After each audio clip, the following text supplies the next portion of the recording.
taking this genealogical perspective that I introduced before, and building on the work of Winant and Omni as well, I understand kind of the radical discourses coming out of the civil rights movement as attempting to produce new subjectivities, new ways of being that were outside of this idealized hegemonic whiteness. Now, again, this is building on them, and this is also building on, you know how to say her name probably, how do you say her name, Melamed? Melamed, where she looks at how civil rights discourse eventually gets taken up as official anti-racisms, which produce subjectivities that are compatible with what I'm calling hegemonic whiteness as opposed to in opposition to it. And so there's this political reincorporation of these really radical subjectivities into very mainstream normative ways of understanding. Now, I'm interested in thinking about this because the research that's been done has primarily been from the African American experience and looking at how the African American community's radical demands were eventually reincorporated into official anti-racism that in many ways perpetuated the same racism that they originally were trying to counteract. And so I'm interested in extending some of this to what was happening in the Latino community at that time period, where the struggle was around bilingual education. And so I'm interested in looking at two visions of bilingual education that emerged during this time period. One that I'm calling race radicalism after Melamed, and another that I'm calling liberal multiculturalism. I'm taking her framework and analyzing these two visions that are emerging in the 60s through this perspective. Say it again? What were the two? Sorry, slow down. Race, I only have 10 minutes. 9. Race radicalism and liberal multiculturalism. Sorry. So here, I actually have it written here. So, the race radical vision of bilingual education. So what this is based on a manuscript that I just finished. I looked at the work of the Young Lords as an example of race radicalism, not as the example. There were certainly many other communities that were struggling and using the same radical vision for bilingual education at the time period. But reading through the discourses that they were producing and trying to understand the ideal subject position, the subjectivities that they were trying to produce, bilingual education was understood as rooted in community struggle. And importantly, it was one of the points that the Young Lords had, but it was one of the points. Bilingual education was understood as part of a larger project of developing radical Puerto Rican subjectivities that were part of a revolutionary struggle against white supremacy, against imperialism, and against capitalism. So bilingual education was part of that. You really can't understand the Young Lords' vision of bilingual education and what the role they saw for it unless you understand it within this larger critique of society and this larger critique of mainstream schooling, which was seen as part of the perpetuation of these ideologies. They also saw bilingual education as a tool for undoing the psychological imperialism, and that's the term that I took from their framework. They use the term psychological imperialism. That's not mine, but I like it. To undo the psychological imperialism of traditional schooling and allow students to understand themselves and their language practices and who they were in a way that was outside of this hegemonic white perspective.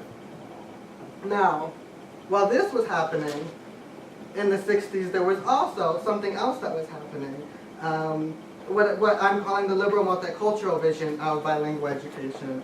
Now, this perspective on bilingual education, unlike the race radical vision, it was an open question when they started the research whether bilingualism was a benefit or not.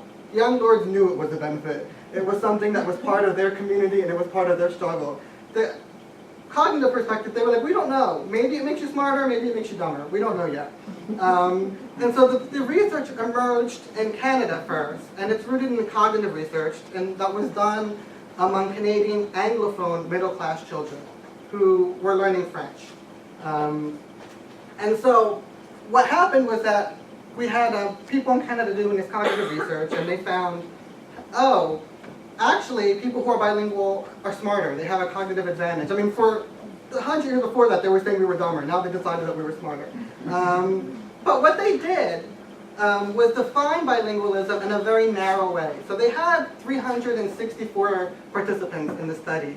200 of them were dropped because they weren't considered either sufficiently monolingual or sufficiently bilingual. They didn't fit these definitions of bilingual and monolingual. So after 200 of the participants were dropped, which is more than half the sample, I don't know how that's okay, they decided then that the people who were bilingual were cognitively more intelligent than the students that weren't. And so what happened was that these Canadian researchers, who I don't mean to denigrate in any way, these were liberals, they were liberal, decided that they wanted to try to analyze the U.S. perspective from this framework. And then they came to the U.S. and they were studying primarily U.S. Latinos, and they were like, wait a minute, how come they don't test as cognitively superior? There's something wrong. Because in Canada, we give them this test, and they're bilingual, and they, what happened? Whoa, I don't know what happened. That's here, you keep talking. Okay. Well, so in Canada, when they took the test, they said they were sufficiently bilingual, they were cognitively superior. When they gave those same tests in the U.S. context, the students were not seen that way. And so Jim Cummings, who's one of the primary people who developed this framework, who is cited by everyone in bilingual education at this point, so I just want to emphasize that for people who aren't familiar with the field, he is kind of the godfather of bilingual education, and so I critique him humbly, because I don't want to get in trouble. But that's okay. I think I can follow this one. But where was I? That's weird. Yeah. Okay. Okay. Well, no, get ahead of me. But so what he decided was that the problem, and I'm saying this very crudely because I don't have a lot of time, but the problem wasn't in the framework that was developed in Canada. The problem was with the language practices of the students. They just weren't bilingual in the ways that they should be. And so he eventually turns this, he first called it semilingualism, and people were like, wow, that's not very nice. And then he decided, okay, it's that they don't have academic language. So it's not that they're semilingual, they haven't mastered academic language. Now, what is academic language? I don't know how it's different than standardized language. I ask people, what is academic language? And they say, well, language used academically. And they say, can't use the word in the definition. So it's one of those things you can't really define, right? So it's a standardized, idealized language in the same ways that the standardized language is. And so this became the framework that has been used to justify bilingual education, because the young lords were taken out by the government. So they're no longer around. And what the most interesting part of this is that the anti-racist discourse that they use is appropriated by this liberal multicultural discourse. And what they say is that it's anti-racist to provide these students with academic language in English and Spanish. And so that's what's anti-racist. It's not anti-racist to come up with new subjectivities. It's anti-racist to provide them with access to the idealized language practices of hegemonic whiteness. I know I said that fast, sorry. But because now what happens is that we've reframed bilingualism within this frame of hegemonic whiteness, and then language becomes commodified. And so now that we've decided that U.S. Latino bilingualism is not good enough unless it fits closer to this continuum of whiteness over here, we've decided that language is something that, bilingualism is something that everyone should have. So people talk about bilingualism for all, their dual language programs are all over the place, and certainly white middle class people want their children to know Spanish. But in this framework, bilingual education becomes a part of capitalist global expansion as opposed to a critique of it, the way it was in the Young Lords, right? The Young Lords saw bilingual education as part of a critique of capitalist global expansion. Now bilingual education is a part of it. So who's likely to benefit from this? So in a more recent article, Cummings, in the 2001, so I don't know how recent that is anymore. He may not agree with this anymore. But he described the language practices of the Latino people that he was studying as limited in terms of their academic register. Now, if we compare this to what may be advanced academic registers of white middle class students, because they're more likely to fit closer to this ideal of hegemonic whiteness, the question of who is more likely to benefit is those that are seen as more advanced in terms of academic registers. And so bilingual education becomes a tool for perpetuating as opposed to opposing social relations of power, and a way of perpetuating as opposed to opposing hegemonic whiteness. Oh wait, those pictures didn't come up before. See, this is neoliberalism. This is neoliberal baby. I love the neoliberal baby. And so I know I have a very limited amount of time. So where do I go from here? So one, I think that in addition to critiques of policy and in addition to critiques of kind of the material realities, there also has to be a critique at the level of subjectivity. Because if the ideal that everyone is supposed to achieve is still framed within the idea of hegemonic whiteness, then it's always going to be a losing battle. And so we really have to contest this at the level of the subjectivity. Now, so I crossed out the ideal subject. You see, we can't think that way anymore, or we're going to continue to reproduce these relations of power. So, some of the things that I'm doing now that I think maybe are doing this or maybe not. At the policy level, I'm working on, they're trying to create a two-way immersion program in South Philadelphia. And so that's just interesting because I'm trying to figure out how to navigate the different groups. So they're a very affluent population and very non-affluent Mexican population, and they're kind of trying to navigate that and see if I can do something that's not just reinforcing hegemonic whiteness there. Pessimistic activism, which I take after Foucault, he talks about pessimistic activism. So I know people here can speak to the bilingual Common Core more than I can, but I had my part in that when it was being conceptualized. So thinking about policies and how we can take policies that we see as problematic and try to find ways of making them a little less problematic. I'll stop there because I feel like I want to ask questions. These are other things I'm doing that I'm more than happy to answer later.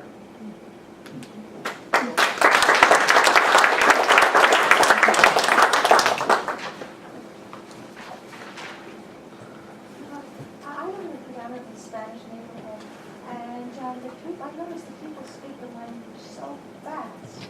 And I was just wondering, as you were talking and gave me the idea, I wonder if that constant ability to be able to speak so quickly would enhance their cognitive ability. And I wonder if anyone has ever looked at that. Yeah, I think that when I speak to, when I work with people who are new to English, they also say that English speakers speak fast. But you guys speak much faster. Oh, I don't know. I don't know about that. I mean, I don't know what you guys mean, but... I talked to somebody about that, and they said some has something to do with the words. Yeah, I don't know. I mean, I don't know if I'm enough one to take that one, but I think that, like I said, I work with people who, I talk to people who know English, and they say, you guys speak fast. So I don't know. I don't know. Other questions? I'd love to hear more about undoing psychological imperialism. That's the young lord, you have to ask that.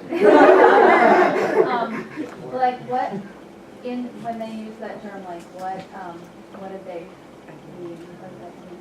Well, I mean, because for them, bilingual education was part of consciousness raising.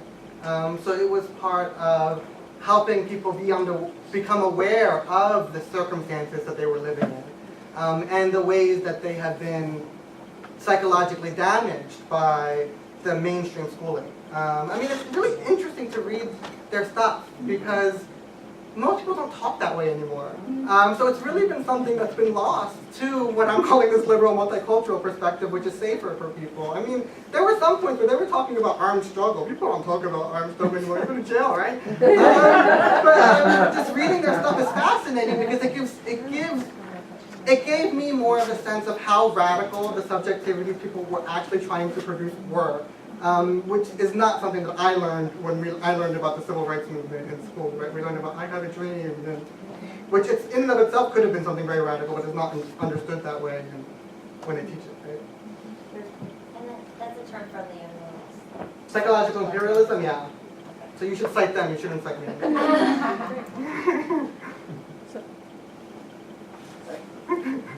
So Nelson, given that as you said, the young lords are no longer around, how do we do a critique at the level of subjectivity? Yeah, I'm thinking about that. Yeah. I think because I'm a teacher, I am thinking about it primarily in terms of pedagogy. And one of the things that I'm thinking about now, and I actually just finished a working paper on this that I can share with you actually. If you want to look at it. Is how to provide spaces for students to experiment with new subjectivities through language, right? Which is a little different than critical language awareness, I think. Critical language awareness kind of still takes languages as discrete things that you're studying critically, and I support that, but I think allowing students a space to use language in new ways, to imagine new ways of being, is one way that teachers can begin to have these conversations. I mean, I don't think that that in and of itself is going to change the world, but I do think teachers can change their own little worlds, right? Another thing is, this is from Kind of Garage's work actually, where he has his students do translingual autobiographies that they're trying to create a unique voice for themselves in writing that includes various aspects of their linguistic repertoires, and he has them revise it throughout the semester and kind of help them negotiate language in that way. I don't know if he goes as far enough as I would, but I think that those are some of the things I'm thinking about in terms of teaching. In terms of research, I think we as researchers have to really engage with the politics of representation, and not just in like, I shouldn't dismiss this, but I feel like sometimes the politics of representation becomes about like, oh, how am I going to write this? And I think it's more than just about writing. It's also about how you're representing the communities that you're studying. And so I refuse to represent the Latino students that I study as somehow linguistically deficient. Like, I won't do that. I try to avoid, I mean, you and I know, we talk about stuff, trying to avoid any ways of thinking about language in terms of hierarchy. And that's hard to do as a researcher because we've been ingrained to think about language in terms of hierarchy. But I think we're responsible for trying to undo that as we do research, which is different than how people think of research sometimes. They think you're supposed to objectively describe what's there, right? No, I think you're supposed to paint what you want to see there, and how you want to see this community represented, not how they've been represented by others. So, just based on that statement you just made about the subjective, what have you seen in your research that has made the difference for you? Because you talked about so many different things, but and you just mentioned the class being in your small enclave, maybe looking at that.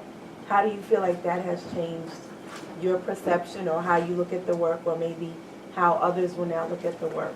Yeah, and I think that actually Tatiana and I just finished, we finally got it accepted, I think, because it's taken forever to get it back there. An article that actually finally gets back to that long-term English language learner issue that I raised at the beginning. And we theorize it as an example of what we call epistemic racism, where we're understanding those language practices from an inherently racist perspective. And so the problem is not with the language practices of the students, the problem is with the way we understand their language practices. So that should be coming out hopefully at some point. It's been like 3 years, I feel like it's been a saga to get this thing finally through. And so Tatiana she co-wrote that with me. So. And Kate Mencken. And Kate Mencken, who's not here. She was in the Dominican Republic. Are we? Oh, actually, is it okay if we haven't heard? No, go ahead.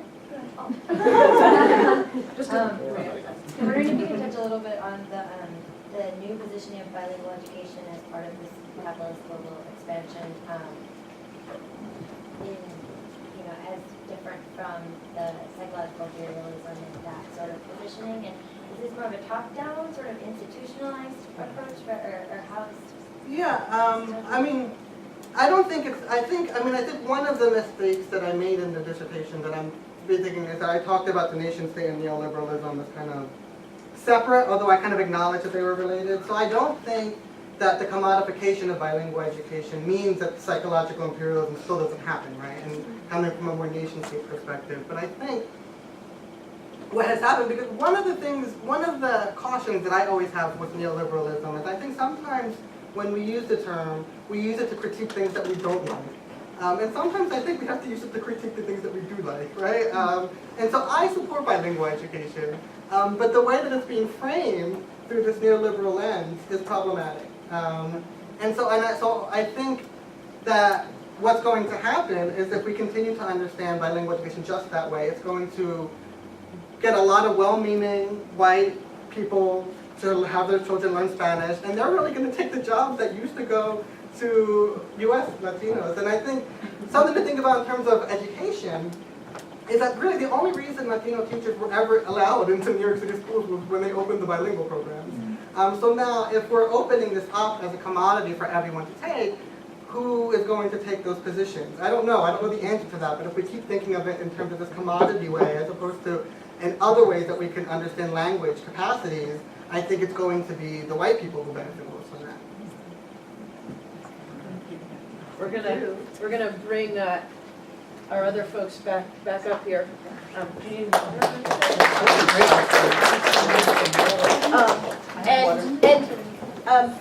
If you have questions that you didn't get to ask, hopefully, I'm gonna start us off in this dialogue, but then I'm gonna open it back up to everybody else, so. The world ran for our water.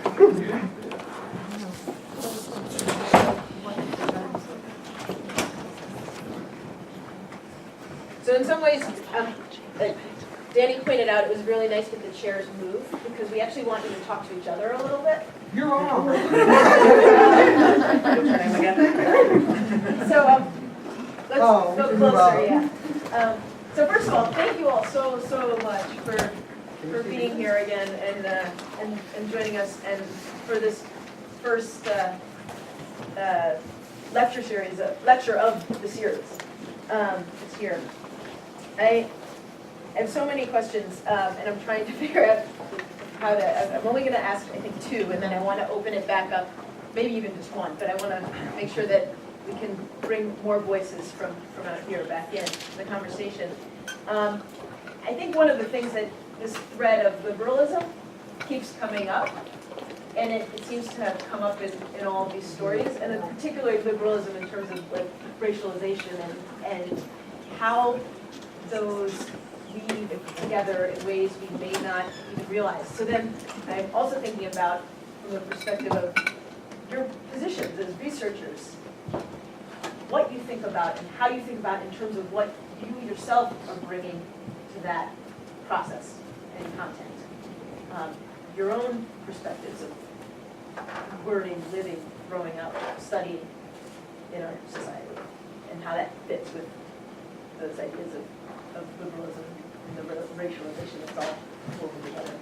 Does that make sense? Mm-hmm. Anyway, so talk amongst yourselves. That was a good one. Anybody want to? I should go first. So just to And you clarify, can even just pick out a thread of that. It doesn't have to be big. so it's, I mean, I'm understanding it as how we are navigating our own positions within the larger. And then specifically as related to those themes that seem to Right. come up in all of these stories.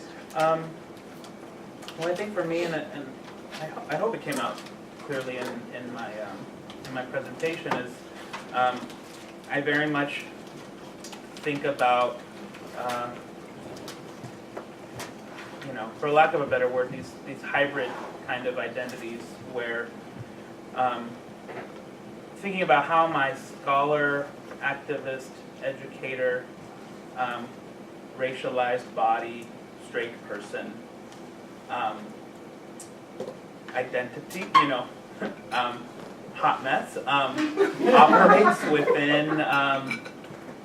within the larger context in which we're trying to deal with this work. And so for me, it's really kind of trying to locate myself and understanding how I am working to resist and interrupt many of the social processes that ultimately I see as wrong, as fundamentally wrong. But also always having in mind the fact that I'm also complicit in reproducing some of those things. Going to graduate school and being a doctoral student has contradictions. We embody contradiction as we're going to research and think about all of these things, as well as an activist, right? If I'm engaged in this kind of political work, I understand that I'm also complying with it. You know, I think Nelson does a wonderful job of critiquing the nation state, right?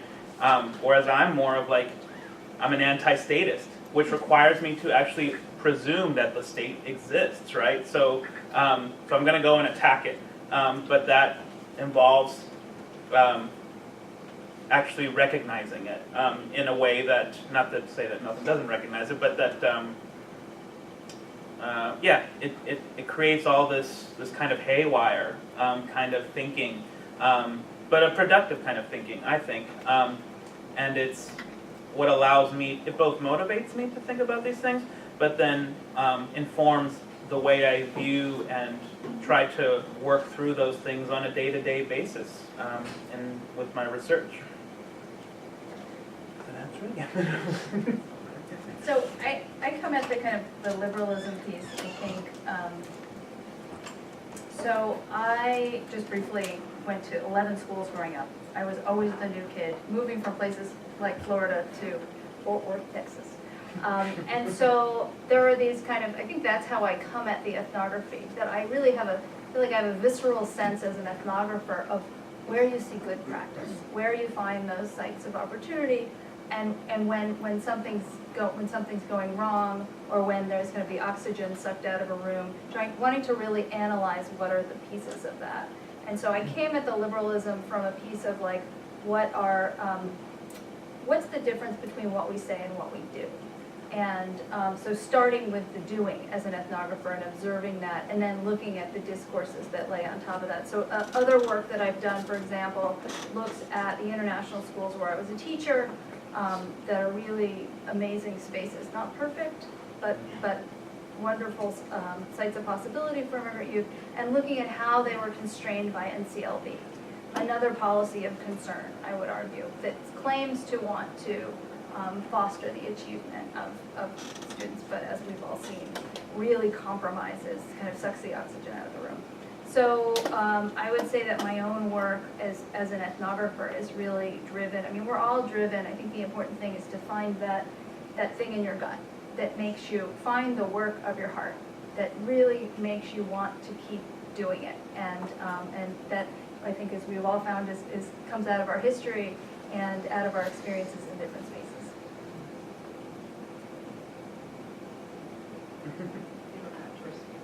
I mean, I think I kind of talked about it a little bit in the presentation, right, in terms of a teacher. But before a teacher, I think what was interesting is that I think why I had such cognitive dissonance with having my students. I mean, I know I should have given props to Kate Salter, who was my team teacher when we worked with the long-term English learners. What part of the cognitive dissonance I had with that was because I oftentimes felt language policed myself as a young child growing up in a bilingual environment, right? So I was never English speaking enough or Spanish speaking enough, and remembering how much kind of that angst that caused me, and then thinking, wait a minute, now I find myself positioning my students who I think are really innovative in the ways they use language in the same deficit way that I oftentimes felt positioned, and something didn't feel right about that. And then I got to Foucault because Gene gave us his autobiography. I didn't understand anything about Foucault until I found out that he was gay and that he had been institutionalized by his parents. And I was like, oh my God, now I understand everything that Foucault was saying. That was kind of I was like, I understand exactly why he understands power in this way now, and why he feels like we're always being surveilled, and the panopticon and governance and all of this. And so I think that was my introduction to Foucault, and then I kind of kept reading him, and I was like, oh, I see it. And also, everything that he writes is about S&M too. Read it. It's all about S&M, and that's where he gets towards the end of his life, and then he unfortunately passed, and then we don't know where he was actually going with that. I'm gonna go tweet that. Everything was leading up to S&M. I guess I just want to maybe ask one more question. I'm curious, what questions would you ask each other? What questions do you have of each other? I want to know what Nelson is writing next about the liberal multicultural. You had a word for it. No, that's a little far. Yes. but like, what's next in your work? What do you think? Well, I submitted that one the one that I present today was just submitted to AERJ, which is almost definitely gonna be rejected, but I figured I'd try. Although there are some interesting people at AERJ, so I figured I would try, because there are some people who use critical race theory that are on their editorial board now. Yeah, what they. Yeah, and so I figured this is the point, because I'm at Penn, we have to publish in things like AERJ, so that's part of the game. What's Um, AERJ? What does it stand for? American Educational Research It's Journal. one of the AERA journals, like and big so it's font considered systems. prestigious Just wanted to and make whatever. sure. So this was kind of my point where I said, I think that this is the closest I'm ever gonna get to something that may be of interest to them. So that's that. What are you working on? The book. It's logging away in And you also had that article that you sent me a draft of, right? I have an article coming out in December in the Harvard Educational Review. Which is also one of the journals. It's very, very exciting when you're sitting alone in your house, in your office, trying to write a book. So working on the book and How's the dissertation coming? My dissertation is going. It's a process. Actually, yeah, I've been thinking a lot about the digital aspect of it in regards. So this has been a very fruitful and timely conversation because I'm in the process of trying to think about or writing my methods chapter and thinking about how. This gave me an opportunity to kind of think through some things with all of you, yeah, seeing what I tend to be doing too much or trying to do too many things, and so it's like, how do I trim the fat, I guess, of for lack of a better, sorry, the vegan folks out there. Yeah, so that's where I'm at, and hopefully April of next year is done. But I actually had a question for you, Reba, about, I guess maybe, like, in your writing of your book, are you thinking about the teaching implications for your research? in this book a little bit, but it's within, this is the interesting thing about when you write a book and where you end up. It was solicited, it's actually an anthropology series. So it'll touch on, in the last chapter, the educational, and I'm gonna insist on that. If that can't, as an educator, I feel like my work has to have real world application for educators, and if it doesn't, I'll shop it elsewhere with an education series. So that was one of my other questions about the impact on you, on others, but hold on to that. What other questions or thoughts do we have for? A question for Evan, about the methodologies. Are there examples that you have looked to where other researchers have used technology in the way that you're using it? Or are you kind of like, I saw earlier today a post that somebody might have put up on digital media about, putting Twitter in your bibliography, and, Yes. which was a very interesting thing.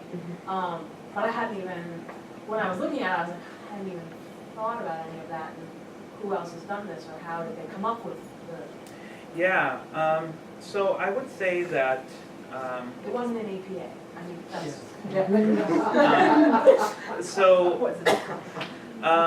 So I'm not alone. There are other people who are out there. My reading of the landscape, though, is that it's still very new. Even though, like, Facebook has been with us for some time now, and Zuckerberg has made quite a bit of money, if we look back at, I think we were just passing the 20th anniversary of the internet, here in 2013, and so people have been exploring and thinking about what the internet means for research and meaning making and discursive interactions. And so that work is out there. With regards to ethnography and digital notions of digital tools in ethnography, that's a lot newer. I would say that I'm pulling a lot from, and I'm actually trying to, in thinking about this methods chapter, the Journal for Interactive Technology and Pedagogy here, that's an online journal that's here, I'm trying to actually submit what I presented here to them.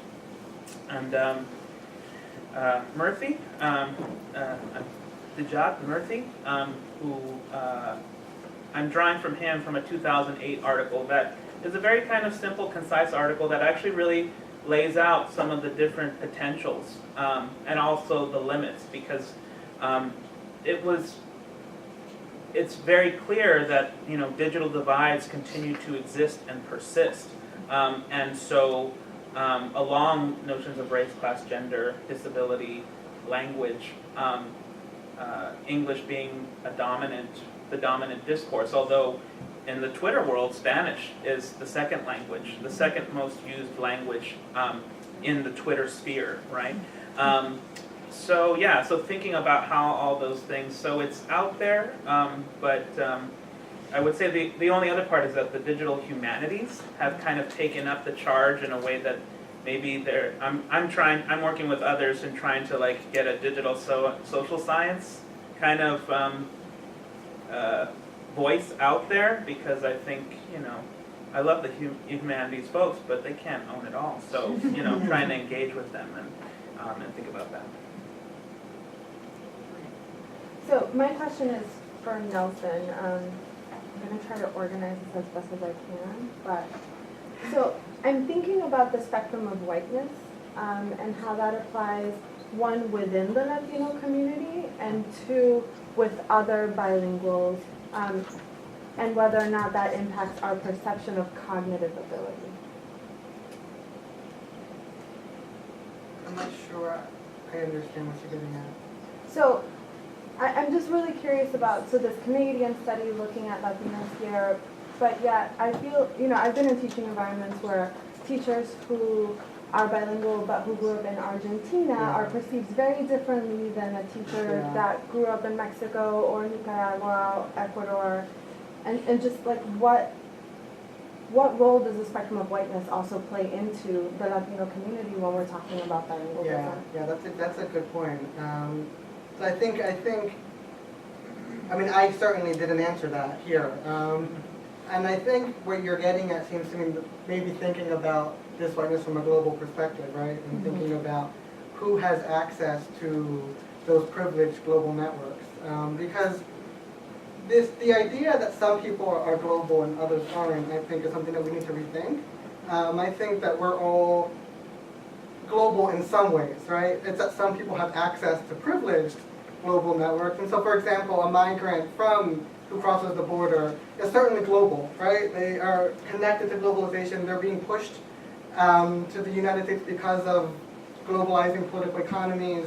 But the networks that they have access to are not seen as privileged, right? Now, for example, the